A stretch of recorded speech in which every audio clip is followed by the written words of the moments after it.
Kumai, mi nome tá Zoraida Molina Arendel. Salmo 91. Baudi ala nan de Deus, me tá seguro.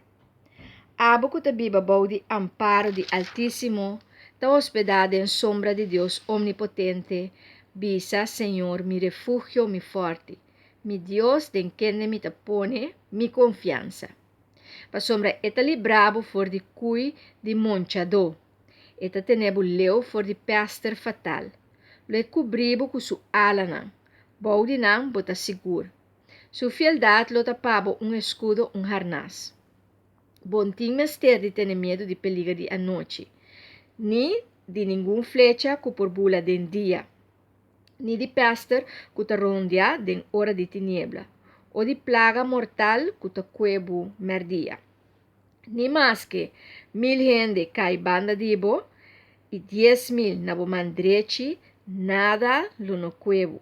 Solamente abre o olho e mira rond, com pecador não está em castigo.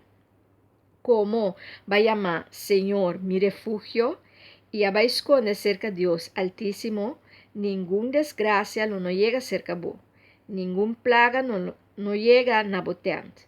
Pa sombra ela manda su ángel não guardabo onda cubo vai, não lo cargabo de na mão. Pabo no dalbo pia contra piedra, riba leão e culebra, lobo cana e trapaiu de leão e dragão.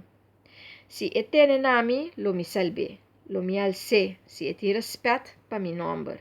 Ora ella mami lo mi conteste, den problema mi ta junto con ne, lo mi libre e colme con honor.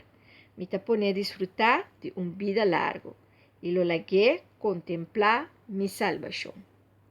Salmo 91 é salmo super bonita que você usa como proteção.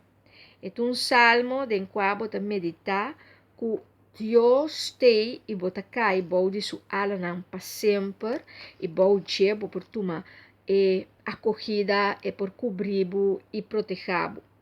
Anto que nada não está passando, ora que você toma Deus como seu único refúgio e toma Deus sua invitação para você vai de sua alana. Tá pensei, toma a invitação aqui para botar de alana de Deus e desfrutar de sua proteção.